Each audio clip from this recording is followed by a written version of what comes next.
There is one place on this trip that my wife still dreams about to this day. It's this place right here. And for many reasons, and we'll talk about some of those as we visit Tillamook Airport.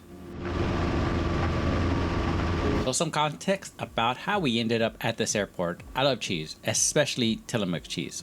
Unfortunately, I can't indulge in it too much. I'm lactose intolerant and I get massive migraines, especially if I don't take an enzyme pill to counter the effects. My mom ended up buying me a hat from this Tillamook factory, which had me curious. So I looked it up and lo and behold, there's an airport in the city with the same name as my cheese.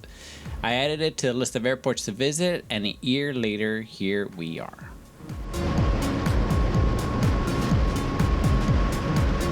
The first thing I learned about this airport was that it had a massive wooden hangar as an air museum. Now, we have a personal connection with these type of hangars because near us in Southern California, we had two of the largest wooden hangars in the US in Tustin, California.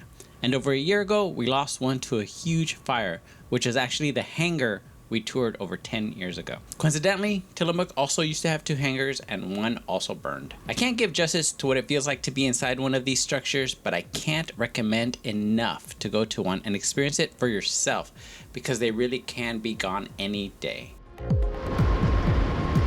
Tillamook Airport was commissioned during World War II, and it primarily housed blimps, which were used for reconnaissance, for anti-submarine patrol, and convoy escorts. It is an untowered airport with two intersecting runways, 1331 at 5,001 by 75 feet, and 0119 at 2,911 by 75 feet. Being that this is officially the Pacific Northwest, you can definitely expect rain, clouds, and fog. So there's an RNAV approach for my IFR pilots out there. We were crazy lucky that this day was clear, temperatures were just perfect. We had been tired of the SoCal heat, which followed us to NorCal, but here we were in heaven. As far as transportation, well, that depends if you want to play your luck or get something assured. The sign at the admin buildings just says, if you don't see the Crown Vic, then there's no courtesy car.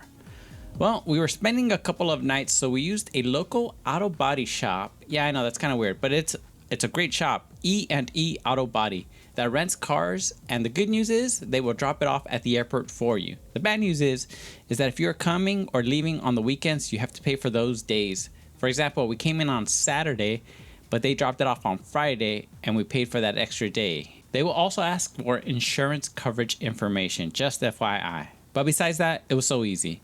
There will be a lockbox, you get your keys, drive the car to your plane, unpack, and when you're departing, just do it all in reverse.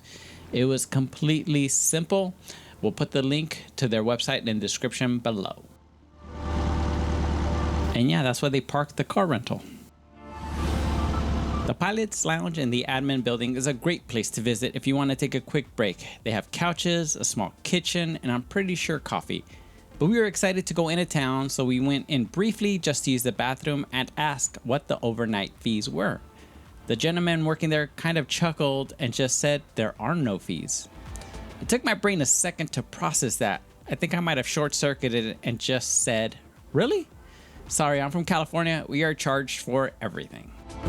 As called out earlier, there is self-service fuel, and I found the prices along the coast to be just a little bit more expensive in comparison to inland prices, but with those views, to me, it was negligible.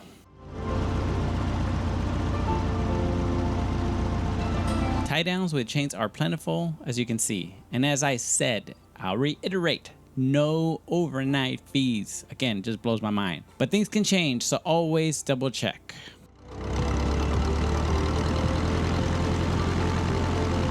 So I talked about the museum. I was in complete awe on my view out the window, looking at not only the hangar, but the background, the foreground. I mean, it was all amazing. It looked like a painting.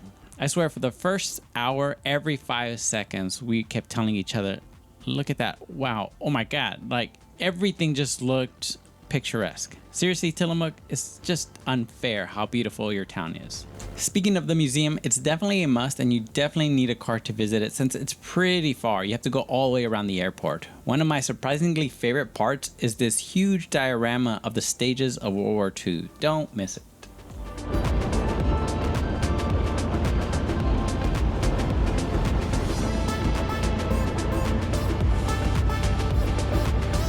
So in summary, visit the Air Museum. That is definitely a must. Coastal fog can definitely be a factor. Plenty of free transient parking. Car rentals are available with reservation and airport drop-off. We usually leave this part just as a wrap-up, but bear with us, there's so much more that we'd like to tell you just so you guys are well prepared when you guys get there. As you might have guessed, there is no cafe on the field, but I can't recommend this enough. Go to the Tillamook Creamery for lunch. Food was delicious, and it really seems like the town used it as a food hall, so it can get a little busy, but definitely worth it if you're visiting. Also, visit the lighthouse. You'll see signs for it. Seriously, stuff of postcards. The coast is on another level of beauty, and that's all I'm gonna say. And finally, we typically don't shout out a business, but this is a place my wife and I still dream about. Like literally, we would fly just for this little place, and it's called Lindsay's. Literally the best breakfast English muffin sandwich I've ever had. I mean, my wife hates breakfast. She hates it.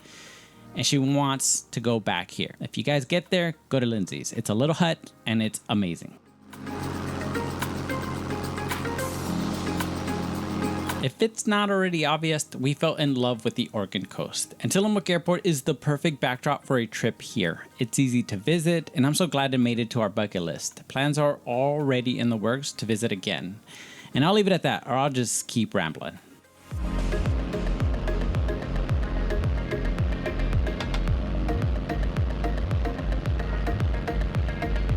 And as always, you guys are truly incredible. I had a friend recently ask how the channel's going. His biggest fear of starting his own was all the negativity. I told him it's blown my mind how well received our channel has been. I mean, it's always scary putting yourself out there and trying to maintain consistency, even as life continues its ups and downs. From the bottom of our hearts, thank you all to all of our 700 plus subscribers. You guys kept us motivated all year long. You guys have no idea how much we appreciate you. So thank you so much. So I'll see you guys next week as we continue our PNW trip. Until then, go fly, go discover.